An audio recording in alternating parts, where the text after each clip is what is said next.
Good morning, Kern County. Thanks for tuning in to 23 ABC on this Thursday. It is March 19th. Glad you're with us this morning. I'm Mike Harden. Here are some of the stories that we're going to be covering this morning. You can find right now on our website, turnto23.com. And obviously, the big story is the report out of the New York Times early yesterday that sent ripples throughout Kern County and beyond. The face of the farmers' rights movement, Cesar Chavez, has been accused of sexual abuse and misconduct against minors and his fellow co-founder of the UFW, Dolores Huerta. In the hours since, reaction from all over, including the Chavez family, some of the schools named after him, city and state officials and more, all coming forward and issuing statements as leaders try to remind the public that the movement he took part in was bigger than any one person. We're going to be having team coverage throughout the day, but first, here's another top story on the way today. It is the weather, and technically it's still winter, but as heat waves peaks all across the western United States, many people are already seeing summer-like temperatures and shattering records in some cases. It's hot. I'm melting right now as we speak, so it's only going to get hotter as the day goes on. Yeah, people down in Southern California sweltering in triple-digit temperatures in some areas amid a rare March heat wave. Now, the heat is also having a potential impact on agriculture in some parts of the Golden State as well. It's warm, but it's not killing plants warm, right? No huge negatives right now. If this extends out a couple extra days, then all of a sudden you could be seeing problems. So the heat is extending to other western states as well. Phoenix this week broke its record for the earliest triple-digit temperature day ever. Wednesday also the beginning of a days-long extreme heat warning for areas around Las Vegas. The National Weather Service citing, quote, dangerously hot temperatures that could reach near 30 degrees above normal for this time of year. Look at that map there. The warning covers parts of northwest Arizona, southeast California, southern Nevada. It remains in effect through Sunday night. The Lake Mead National Recreation Area closed several trails due to safety concerns about the heat wave. Officials citing dangerous conditions with a high risk of heat-related illnesses. All right, now let's take a closer look around here and bring in Grace Laveria with the latest. Hey, thank you, Mike, and good morning, Kern County. Yes, the records have been set even here in town in Bakersfield. Yesterday, actually, not only did we set a new daily temperature record, but we did set a new monthly temperature record for the month of March. Yesterday, we hit 95 degrees for March 18th. The previous warmest day on record for the entire month was 94, so we were 1 degree warmer than that monthly record. And we also did, of course, set a new daily temperature record for yesterday. The one thing that has remained consistent this week is the overnight temperatures, allowing us to drop really nicely in the overnight hours. So as you're waking up this morning, we're seeing mostly 50s and 60s out there. A couple of spots a little bit cooler in some of our mountain neighborhoods, but overall, not a ton of change in the early part of the day. So that is some good news. We can still enjoy a little bit of a chill in the air as you are heading out the door this morning. Taking a look at our commuting forecast, clear skies heading into the afternoon, still staying hot today here in Bakersfield. 90s expected for most of Kern County today, 80s in some of our mountain neighborhoods. That forecast high here in town, a 93 today in Bakersfield, 96 in California City, nearing 90 in Lake Isabella, and mid 80s over in Tehachapi and for some of our higher elevation mountain communities. We do have a couple more days on deck with this really a record-breaking heat, so we'll take a look at that in more detail in our full forecast. But for now, let's bring Mike back in, get a closer check at the roadways. All right, very good. Thank you, Grace. Taking a look at our live cameras out there. The My Cornerstone Mortgage camera showing you Centennial Corridor, very quiet. We can kind of see it's the same haziness that Grace is talking about here. You can barely see the Grapevine traffic on the upper right portion of this live camera shot. When it's clear and beautiful, you can see it really well. The Stangera Subaru camera, a little bit light. Things will start to pick up as the morning goes on this Thursday, but it is flowing. We have no major issues in the Bakersfield area this morning, and we always love to see that. Here you go. It's in the green all across the area. The only thing we did find was way out on the east side. This is on the 58 near the Kia test track out there in that area. There was an incident, a collision out there, and as you can see, real time, it's starting to show a little bit of slowdown in that area. If you're coming in or headed out, using the 58 heading in or out of the county. Just be advised, keep your eyes open for that if you're heading out in that area to the east of Mojave. Otherwise, everything else is looking really good. We are in the green to start this Thursday. Let's keep it that way. Keep your head up and those phones down. A new report and investigation by the New York Times shaking the foundation of the farm workers movement and much of the Golden State. I'm Veronica Morley, your senior reporter. Allegations of abuse being made against civil rights leader Cesar Chavez nearly 60 years ago. Among the victims, Dolores Huerta herself claiming sexual abuse and even rape. The report details a nearly year-long investigation by the New York Times, speaking with several women in Bakersfield about allegations Chavez repeatedly assaulted them, some children and teens at the time. In a statement released Wednesday, Huerta described being pressured and manipulated into a sexual encounter with Chavez and a second occasion where she alleges she was forced. She claims Chavez fathered 2 children with her whom she hid and arranged to be raised by other families. Another victim claimed Chavez began touching her at the age of 12, then arranged for her to stay at a motel when she was 15 years old during a UFW march where he allegedly raped her. The woman and others said they kept silent for years for fear of hurting the farm workers' rights movement. However, recent events, including the possible name change of H Street to Cesar Chavez Boulevard, played a part in their coming forward. Since the allegations came out, several organizations and leaders have responded, including a statement from the Chavez family saying in part, quote, "We wish peace and healing to the survivors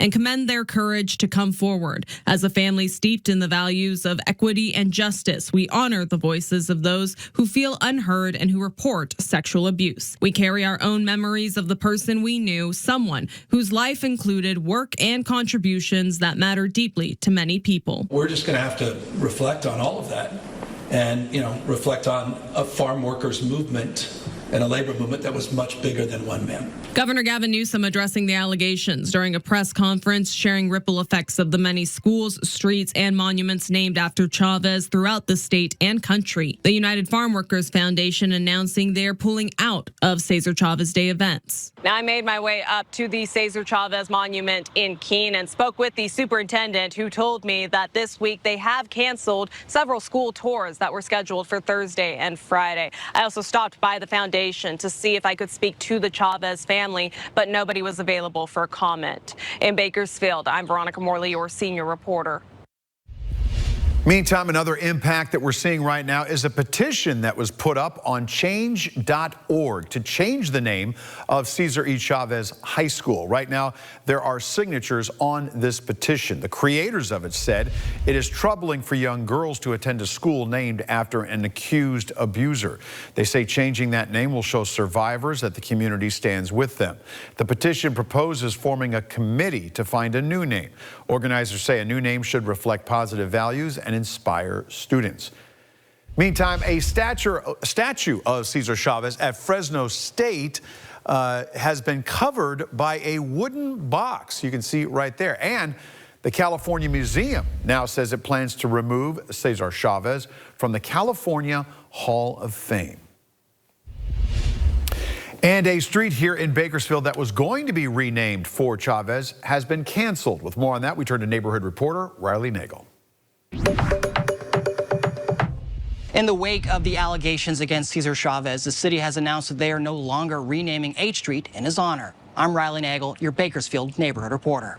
The city made the announcement Wednesday saying in light of those allegations, efforts to rename the street have been terminated. The plan had been discussed for months, but faced pushback from some local business owners concerned about costs and logistics. I think it would have been terrible had we renamed the streets, went through all that trouble, and then had to start taking signs down. The time and resources. Will Medville, who operates a business on H Street, says he was never against honoring historical figures and understands this situation has been difficult for many in the community. I think it's really, really sad because not only a lot of people look to this guy as an inspiration and a victory story for what happened with the farm workers here and those rights and everything else. For now, the city has scrapped the plans as questions surrounding Chavez's legacy continue. I'm Riley Nagel, your Bakersfield neighborhood reporter. And we'll talk more about that decision by the city to drop the H Street name change coming up at the bottom of the hour when Ward 6 Councilman Zach Bashertash joins me live in Studio B. This major escalation here in the Gulf has sent oil prices surging. We'll have more coming up. The 23 ABC Westside Parkway traffic camera is sponsored by My Cornerstone Mortgage. Good morning, I'm Del Walters in Washington with a look at what's happening today. Lawmakers expected to advance Senator Markwayne Mullin's nomination to be the next Secretary of Homeland Security. President Trump tapped Mullin to replace Kristi Noem atop the agency. If today's vote by Homeland Security and Government Affairs Committee passes, it would set up Mullin for a full Senate vote. Despite concerns from some Democrats and the committee's chair about Mullin's temperament, he is expected to be confirmed. President Trump welcoming Japan's Prime Minister to Washington today. Both will meet before heading right to lunch. Japan's Prime Minister says she expects the meeting to be difficult. Trump has called on Japan and other allies to send warships to the Strait of Hormuz. The three-day visit to Washington was originally expected to focus on trade. Thursday, kicking off the first round of March Madness, 68 college basketball teams will play in that single elimination format through March 20th. The top four seeds are Duke, Arizona State, Michigan, and the University of Florida. And new attacks on oil and gas facilities in the Middle East are raising major concerns in the financial markets. Oil prices spiking again, crude hitting nearly $110 a barrel. And the Pentagon has reportedly asked the White House to request more money from Congress to fund the war. ABC's Patrick Ravel has the latest in Doha.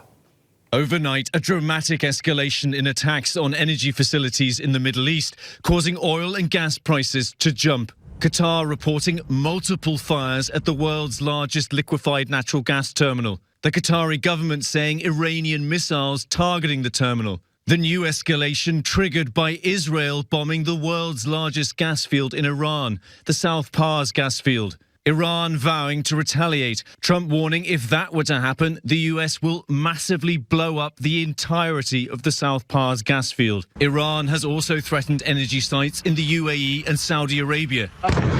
This explosion in the Saudi capital. The Washington Post reports the Pentagon has now requested another $200 billion for the war. U.S. Central Command says more than 7,800 targets have now been struck in Iran and 120 Iranian ships have been damaged or destroyed. National Intelligence Director Tulsi Gabbard testified on Capitol Hill yesterday. She was asked whether Iran posed an immediate threat before the U.S. attacked. It is not the intelligence community's responsibility to determine what is and is not an imminent threat. Okay. That is up to the president here's the problem. Based on a volume no, of information it is precisely that he receives. It is precisely your responsibility to determine what constitutes a threat to the United States. The only person who can determine what is and is not an imminent threat is the president. No, you're evading a question because to provide a candid response to the committee would contradict a statement from the White House. The Strait of Hormuz, of course, remains paralyzed, and the longer this war goes on, the greater the economic consequences, and there is no quick end in sight. Patrick Reevell, ABC News, Doha. As a result, gas prices jumped again Wednesday. According to AAA, the gallon of regular unleaded nationally is now up to $3.88 in California, jumped to $5.62 in Kern County. It's up to $5.51. Now, you remember yesterday we were showing you some of the cheapest prices in the Bakersfield area. We decided to go back to the Quick Trip, which had the cheapest price in the Bakersfield area. It's on Edison Highway. Yesterday, it was at $4.77. Today, $4.83. That's up 6 cents from where it was yesterday. And okay, we're in store for some more pain at the pump. All right, let's bring in Grace right now. Get a look at a different set of numbers now with a check at the forecast. Yes, thank you, Mike. Different set of numbers here, and we did have a record-breaking day once again yesterday, but it was actually twofold. Not only did we set a daily record for yesterday, March 18th, we also set a new monthly temperature record for the month of March. We hit 95 yesterday in Bakersfield, breaking the monthly record for the entire month, which was at 94. So a degree of difference there, but still enough to, of course, break that record. We have another chance for record-breaking heat once again this morning or this afternoon. afternoon, I should say. The almanac here for Thursday, forecast high in Bakersfield and 93 degrees. That average high, once again, usually in the low 70s this time of year. And the record for this date is 90 degrees, set back in 1928. So we do have a really good chance, if that temperature verifies this afternoon, to set another temperature record here for Thursday. The good news, again, like we've been talking about so far this week, is the fact that this early season warm-up is happening in the month of March means our overnight hours are long enough. Those nights really do allow us to cool off. So as you're waking up this morning, you will notice a little bit of a chill in the air. So that is some good news. It's not all hot all the time like we typically have over the summer months. Mostly 50s and 60s right now as you're heading out the door. Through the afternoon, of course, we are going to have another hot day on deck here in town, like you saw. Mid-80s by lunchtime here in Bakersfield. Likely hazy and hot heading into the afternoon. Forecast high of 93, like I showed you a moment ago. And across the Kern County neighborhoods here today, 80s and 90s. Not a ton of change from yesterday's temperatures. We are still seeing upper 90s over in the Indian Wells Valley near Ridgecrest, and then a mixture of 80s and 90s through our mountain communities and for us here in the valley. So another warm day on deck, and also statewide, once again, even San Luis Obispo, they've been one to watch this week. They could near 100 degrees this afternoon. Well over 100 expected down in Palm Springs, and 92 is that forecast high in downtown Los Angeles. So this heat will hang on at least through Saturday, like we've been talking about this week. We have another couple of days with this really warm stretch of weather. Bakersfield in the low to mid 90s through Saturday. Another really good chance today through Saturday. Even Sunday could set a new record. We're getting close to that record even on Sunday. Staying hot through the extended forecast, but we are slowly but surely dropping out of the 90s as we head toward the middle of next week. So there is some hope at the end of the forecast, but Mike, we have to wait another few days to get that slightly cooler air. All right, let's get a check of our real-time traffic camera. Live pictures, my Cornerstone Mortgage camera over the 58 Centennial Corridor, moving very nicely through the heart of town there. East and west traffic looking good. Sangera Subaru camera perched over the 99 north and southbound lanes, starting to pick up right near the Panama Lane exit through the slot. Also looking real good at this hour. Taking a look at the Bakersfield area, we are in the green. A couple little things out there. CHP on their way to a hit and run off E Street and 3rd Street in the southern part of Taft. In that town right there, it is not blocking traffic, but you're going to see some crews and vehicles down in that area, 3rd and E, so just kind of avoid that area if you can. Then way out on the other side, on the 58, out by the Kia test facility out there, 2 semis got into each other. It was blocking one of the slow lanes. You can see there is red on the map right there showing slowing, real-time slowing in the area. So if you use the 58 out to the east of Mojave, out in that area, just be advised, keep your eyes open for that. Otherwise, we are looking good in and out of Kern County. All roads are in the green. We love to see that. And your travel times also looking good on this Thursday. Keep your head up and those phones down. A long simmering congressional stalemate has burst into very public view at the nation's airports. Karen Kafa is in Washington with a look at travelers' options amid ballooning TSA wait times at some airports and the latest moves on Capitol Hill. Spring break volume collides with a congressional impasse, with airline passengers stalled in the middle. Even if you're going to an airport that hasn't had issues with these staffing shortages, you just don't know when it can happen. TSA officers have worked without pay since February 14th, when Department of Homeland Security funding lapsed amid a stalemate over federal immigration reform. TSA officials say callouts and resignations are mounting. Our TSA officers, as long as they don't get paid, they're going to continue to call out. They can't afford to come in, and they're going to quit altogether. And that's a serious concern. The Department of Transportation says passengers are entitled to refunds only for a canceled flight, a schedule change, or a significant delay, or on a fully refundable ticket that isn't used, not a TSA backup.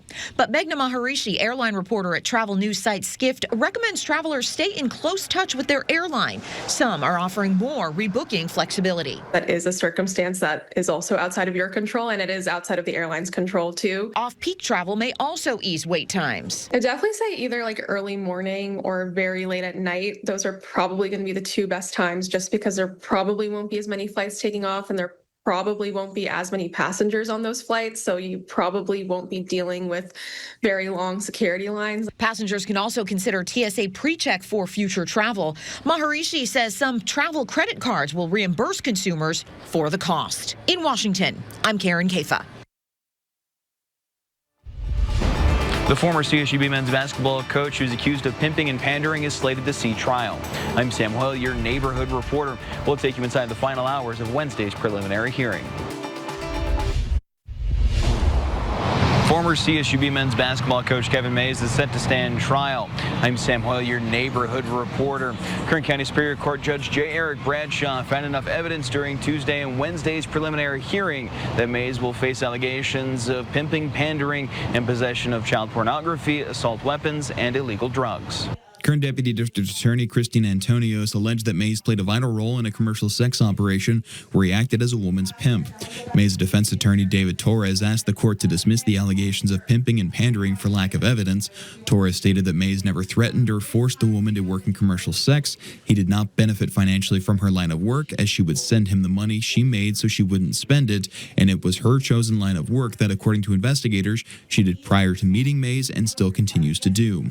DDA Antonios bucked back at Torres' request for dismissal on a pimping charge, pointing to the evidence that Mays was receiving money from the woman, a text that Mays allegedly sent to someone claiming he was making money from prostitutes. Antonius also countered Torres' claim that because the woman told investigators she was the main instigator in the prostitution scheme, and it's been her previous and current line of work. Antonius pointed to evidence they presented that Mays encouraged the woman to accept commercial sex dates via text message. Mays will receive a tentative court date when he is rearraigned on information on April 7th. At Kern County Superior Court, I'm Sam Hoyle, your neighborhood reporter. And a woman shot by Bakersfield police in the southwest part of town last year was in court Wednesday and is being reconsidered for mental health diversion. Police say the 26-year-old pulled a knife and charged at officers outside the Walmart on Gosford last July. Deshawnay Holmes faces half a dozen charges, including assault on a peace officer, resisting arrest, and other charges. She's due back in court April 15th. Following the news that civil rights leader Dolores Huerta says she was sexually abused, advocates are urging others to speak up. I'm Maddie Fulmer, your Bakersfield neighborhood reporter, and I'll have more information on what resources are available for those in similar situations.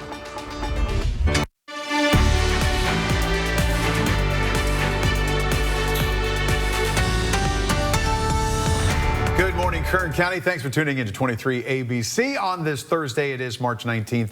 Glad you're with us this morning. I'm Mike Hart with Grace LaVerrier. We've got a lot to do this morning. We are going to continue, of course, our ongoing coverage in the Cesar Chavez bombshell that dropped. And we've got Zach Bashertash, City Council member, standing by live in Studio B to give his comments and thoughts on the situation, what's been done already and what could still be done in the days and weeks to come. We have a lot to do and unpack this morning. Let's first take a look at that forecast.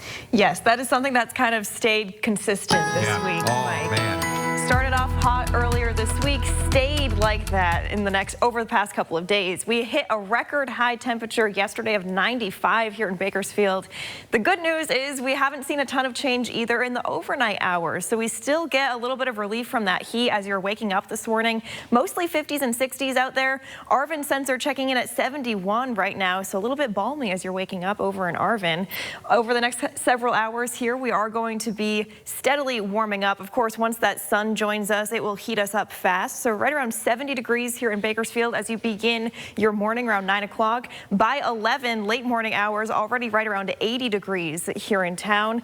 And we are heading toward another 90-degree plus day here in Bakersfield, expecting 93 for a forecast high. 89 on deck for Lake Isabella and 80s and 90s for most of Kern County today. We are staying with this really steady pattern through at least Saturday. We'll be in the 90s here in Bakersfield, but you do see we do get a little bit of a break from the 90s heading into the extended forecast. We'll take a look at that in more detail, of course, coming up in just a few minutes and show you those numbers. But for now, let's bring Mike back in and get a closer check at this morning's commute.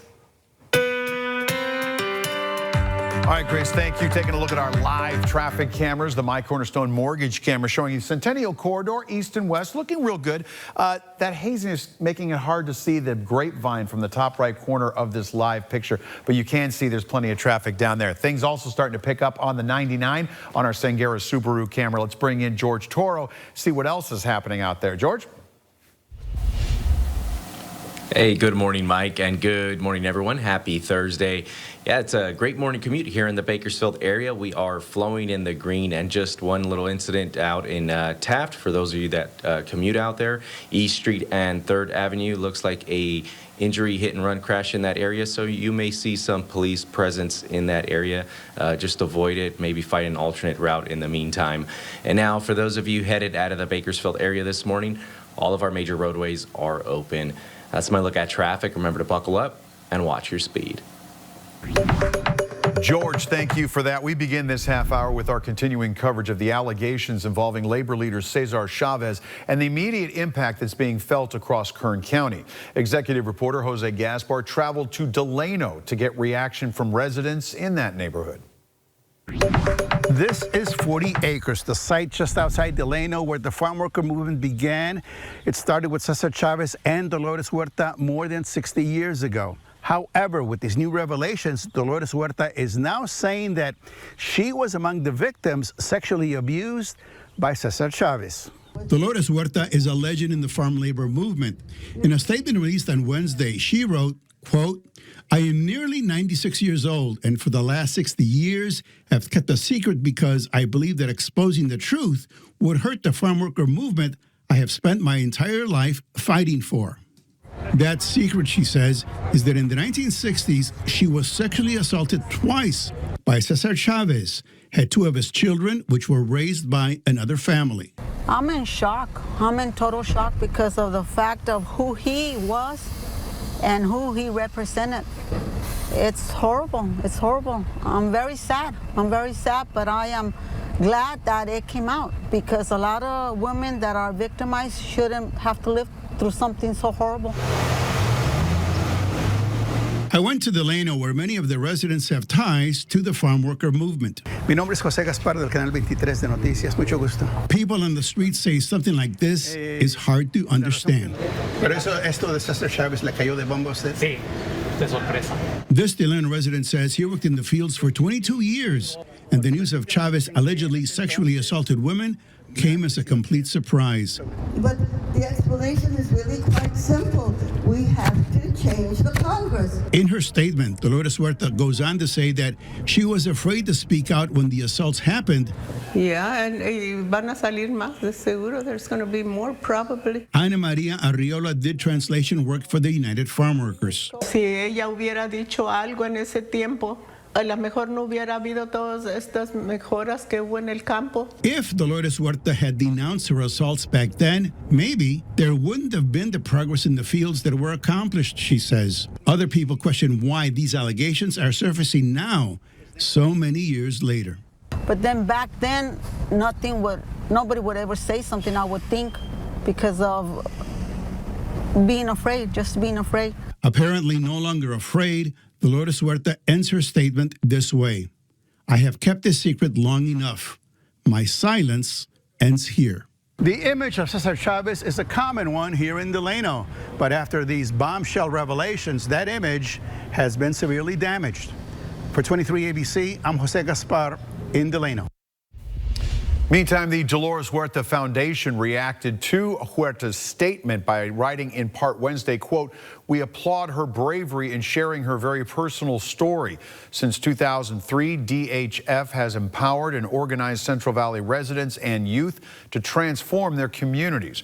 We've done this anchored by the values of self-determination and collective liberation. We draw on these values to continue our work and join her in condemning sexual violence," end quote. Now, these types of allegations can make other victims feel empowered to speak out about their own experiences. Neighborhood reporter Maddie Vollmer has more on resources available for those that have survived sexual assaults. I'm Maddie Fulmer, your Bakersfield neighborhood reporter. Civil rights leader Dolores Huerta is speaking out and sharing her experiences with Cesar Chavez, sharing why it's so important to speak out and break their silence. Civil rights leader Dolores Huerta has come forward with new allegations of sexual abuse by Cesar Chavez, shedding light on the importance of survivors speaking out. Advocates say many victims, especially minors, feel pressured to stay silent, fearing backlash or not being believed. According to the New York Times article, some of those who have come forward say they were minors at the time of the alleged incidents. I've worked with thousands of survivors over the last 25 years, and all of them said, when I finally came forward, I wished I would have done it sooner, because that's when they start getting help for the trauma that they're dealing with as a result of this abuse. Jeff Dion of Zero Abuse Project goes on to say creating safe spaces in families, schools, and communities can help victims feel secure in sharing their stories, breaking the long-standing cycle of silence, including the importance of speaking out even when the accused is someone of prominence. If you or someone you know needs help, contact the number on your screen. The RAIN National Sexual Assault Hotline is 1-800-656-4673. For more information and a list of resources, you can visit our website, turnto23.com. Reporting for 23 ABC, I'm Maddie Fulmer, your Bakersfield neighborhood reporter.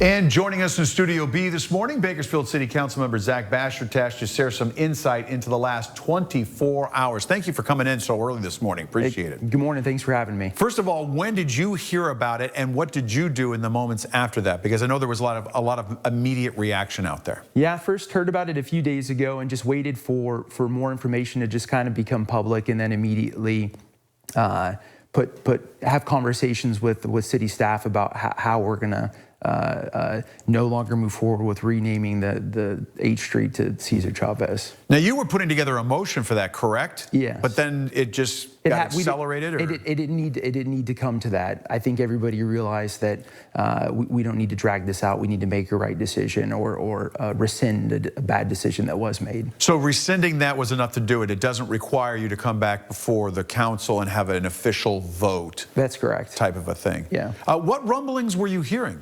That there was a lot of hidden allegations and stuff was coming to light in regards to Cesar Chavez, and people had stayed quiet for quite some time, and now we're just waiting to see the rest of it. I'm sure there's going to be a lot more information and truth and justice as it begins to be unleashed for the public to understand what's going on. Is there anything right now that would involve the city council moving forward? Any other type of issues involving this story that might pop up in your mind? No, I mean, our city, we have schools in our community named after, there's murals that are set up, and how much our city has to play in helping to help reconcile a lot of that destruction that's happened. We'll see as you know, time unfolds. It's an absolutely awful thing for these victims to have had lived in darkness for all of these years. I mean, I just couldn't imagine. I absolutely couldn't imagine. And then my encouragement is that as a city, we would do better, as a council, we would do better and take our time before making decisions that are going to impact our community, especially at the expense of taxpayer money. There was also questions out there. They were talking about the $300,000 that was put forth to the Dolores Huerta Peace and Cultural Center. That money has already been sent. It's already going to. There would be no way to rescind that now. Okay. Yeah. Moving forward at this point, at the next council meeting, what are you expecting? Are you expecting a lot of public comment? From I should say comments, not just from the public, but from your fellow council members? I would expect, some public to show up, and I would hope that we as a city would be able to address this together. And I hope that, I hope that everybody will be on the same page and wanting to make sure that people are allowed their space to heal, and that the truth prevails and justice is served, and that nobody will try to rush to cover things up and fight to protect predators instead of victims. They've already been talking about replacing the Cesar Chavez Day with an idea, maybe like making it a farm worker, like a National Farm Workers Day. Your thoughts on that? I think we see how this whole thing unfolds first before we move on. We know that it's bad, and we know we need to act quickly to make sure that it doesn't continue to perpetuate hurt in those that were abused. And what comes after that, I think we'll let the people decide. Very good. Zach Basher-Tash, City Council member, thank you for coming in and sharing your thoughts. Truly appreciate it. Thank you for your time. Have you ever wanted to attend a city council meeting but couldn't show up in person? You soon will have another option. I'm Eric J. Dockery, neighborhood reporter. I'll have more on the change and how you'll be able to attend without physically showing up. The 23 ABC Westside Parkway traffic camera is sponsored by My Cornerstone Mortgage. Welcome back. It is 5:46 now. The Federal Reserve concluded its two-day meeting on Wednesday and decided not to lower interest rates. Last year, the central bank made 3 rate cuts. The big monkey wrench this time around is how rising oil prices due to the conflict in Iran will ripple through the economy. Now, we're going to have more on this coming up at the top of the hour when Dustin Weaver, senior financial advisor from the MoneyWise guys, joins me live in Studio B to break it all down.